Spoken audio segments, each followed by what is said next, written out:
lesquels vous tournez du point de vue de la violence. À quel point il faut s'arrêter? Mais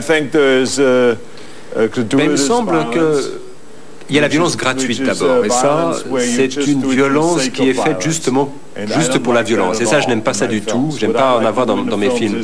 Au cinéma, il faut qu'il y ait toujours une raison pour la violence. Dans ce film, effectivement, il y a la violence, il y a beaucoup d'explosions, mais c'est un film sur le diable. C'est pas un film sur une babysitter. C'est un film qui fait intervenir quand même un personnage diabolique. Lorsque l'on voit le diable, il y a une énorme explosion lorsqu'il jaillit de l'enfer. Il y a toute une partie de la ville de New York qui explose littéralement à l'arrivée du diable. Voilà l'entrée du diable. Et partout où il va, il y a la violence, il sème la violence et la destruction sur son passage. Alors que dans un flic à la maternelle ou bien les jumeaux, ce ne serait pas nécessaire d'avoir ce genre de violence. Effectivement, on ne la mettrait pas. Mais dans un film sur le diable, alors là, oui, effectivement, visuellement, c'est un peu comme un grand combat, une espèce d'Armageddon, un peu comme Independence Day. Je ne sais pas si vous avez vu ce film, où tout se détruit et c'est là l'action du diable. D'accord. On vous retrouve dans un extrait de La fin des temps. Vous êtes, on peut dire, dans une situation périlleuse, mais vous avez l'œil. Ah, on y va. ETA, 2 minutes.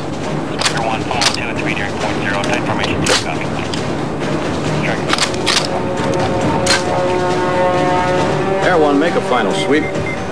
Roger that. Follow 3, we have best in sight. Air 1, westbound over zone 2. I never seen that.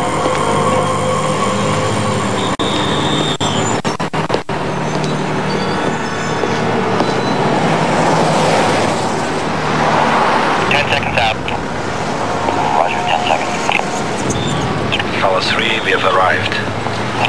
Keep everyone close.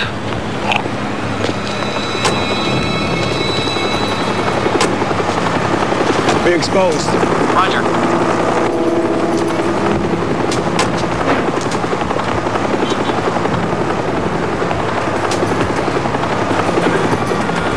Sky 2, fire escape southwest corner. Fire escape's negative.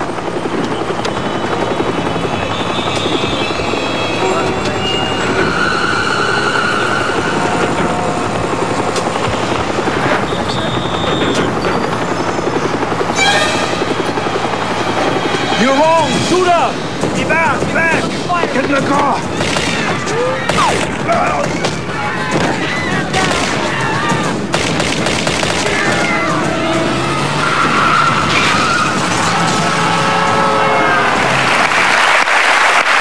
Ah oui.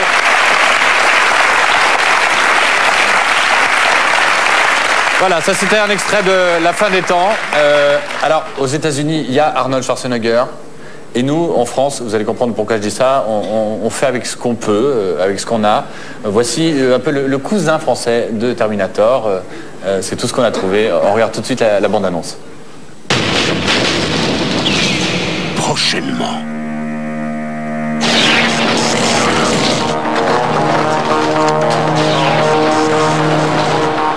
Même fabrication.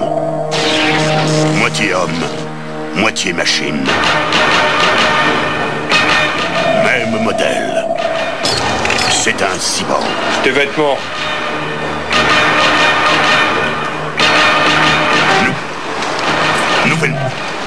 Nouvelle mission.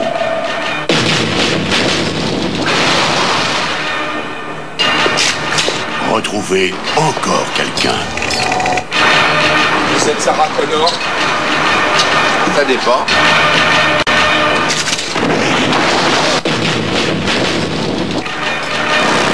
Il ne connaît ni la peur, ni la pitié.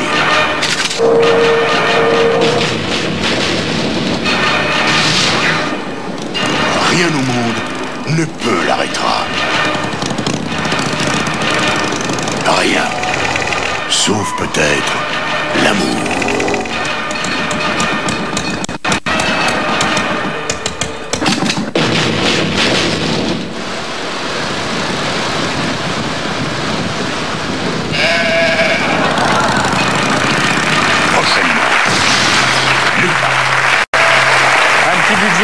À la gorge.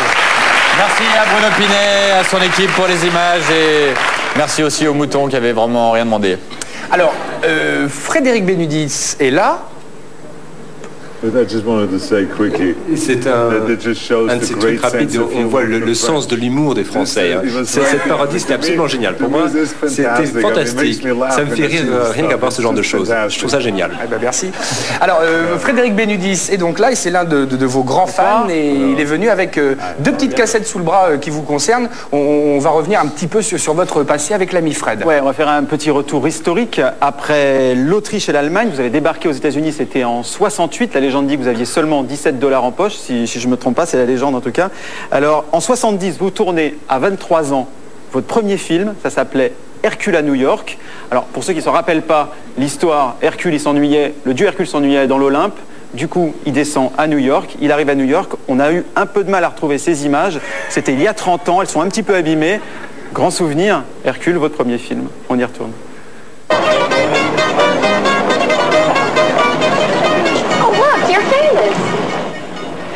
That's not Hercules. And who is that monster who looks as if he has come straight from the kingdom of the underworld? Oh, no, this is a motion picture, a play.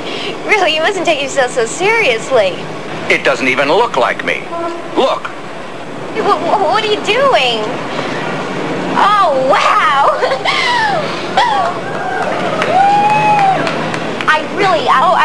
Does it? I really wish you'd put your shirt back on. You see, it isn't supposed to look like anyone except the actor who plays the part. What is the name of that imitator? Who gave him permission to pretend to be Hercules? Oh, listen, stop joking. I mean, I think we ought to go. Insolence. 23 ans. Il avait 23 ans. Voilà, il y a pas de problème. Il faut bien commencer quelque part. Hein. Et en plus, ce n'est pas votre voix. On vous avait doublé pour ce film. C'est ça, qu'est-ce qui s'était passé? C'est vrai. C'est-à-dire que je parlais pas un mot d'anglais à l'époque, ou presque. C'est pour ça. Et, tiens, un tout petit mot d'anglais maintenant.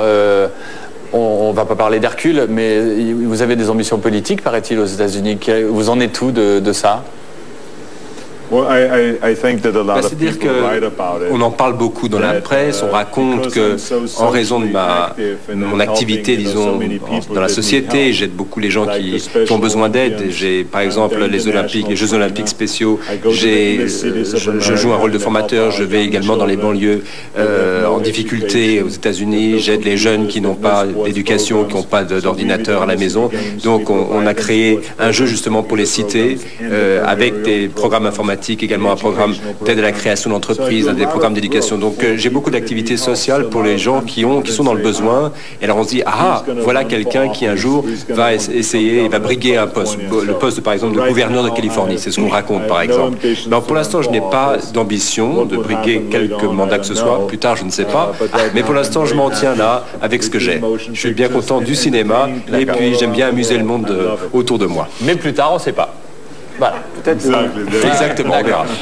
Nouveau Ronald Reagan, peut-être. On a retrouvé un acteur qu'on adore, qu'on a adoré dans Miller's Crossing et dans Usual Suspects, et on a découvert que c'était un grand imitateur de Monsieur Arnold. Si vous voulez bien écouter, hommage pour vous, un imitateur.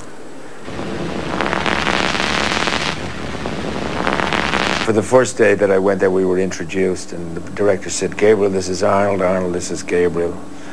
And he looked at me and he says, "Do you go to the gym?" And I said, "Yeah. I don't stay there. I go there. I don't actually hang around it very much, but I go there." He says, "You need to, you know, because you're the devil, you need to pump it up." I said, "Okay." You see, sometimes the problem is comes to you.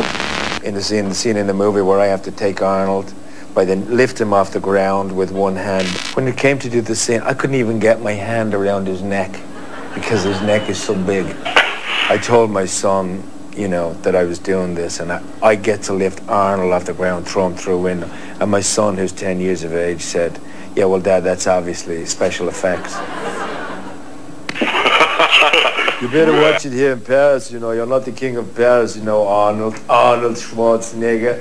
This is Gabriel Byrne here, the original, the strongest. Hey, very nice. Voilà, hommage. C'est un hommage. Avec notre ami Gabriel Byrne. Il a une carrière. Les comédiens, je ne savais pas qu'il avait ces talents d'imitateur. Génial. Sur le plateau, il était très intimidé. Arnold, ça te gêne que je te saisisse par le cou là et que je te soulève? Non, non, vas-y, je lui dis, vas-y, c'est toi le diable, vas-y, fais ce que tu veux. Non, c'était assez drôle de travailler avec lui, c'était marrant. C'est quelqu'un de très sérieux comme acteur. Très sérieux. Shakespeare et tout ça. Dans le film, c'est lui qui a le rôle du méchant. Est-ce que le rôle du méchant, c'est un rôle qui vous aurait branché dans ce film-là, d'inverser? C'est-à-dire que j'ai joué souvent le méchant dans les films par le passé. En Terminator, je suis pas exactement sympa, je suis vraiment le méchant. Et puis, c'est sympa de jouer le méchant. Ou bien Mr. Freeze dans Batman et Robin, je joue également le rôle du méchant. Mais je crois que... C'est-à-dire que quand on joue le méchant, c'est plus satisfaisant, c'est plus intéressant, c'est vrai. Mais dans ce film ici, là, je me suis dit qu'il valait mieux que je sois de l'autre côté, que je sois plutôt le anti-héros, en tout cas le personnage vulnérable que je n'avais jamais joué par le passé, et puis laisser le rôle du diable à Gabriel Byrne. Je crois que ça marchait mieux comme ça. Il n'avait pas besoin de tirer son imagination. C'est un peu son personnage. Il est fait pour ce genre de rôle. Arnold Schwarzenegger, qu'est-ce qu'on peut vous souhaiter en dehors du succès titanesque de la fin des temps et d'être éventuellement ultérieurement élu gouverneur de Californie? Qu'est-ce qui vous ferait plaisir? Comme vous le savez, ce qui est surtout important, c'est ma famille. Et même si je fais beaucoup de promotions pour mes films, même si j'ai beaucoup d'activités dans des tas de domaines, c'est quand même ma famille la chose la plus importante pour moi.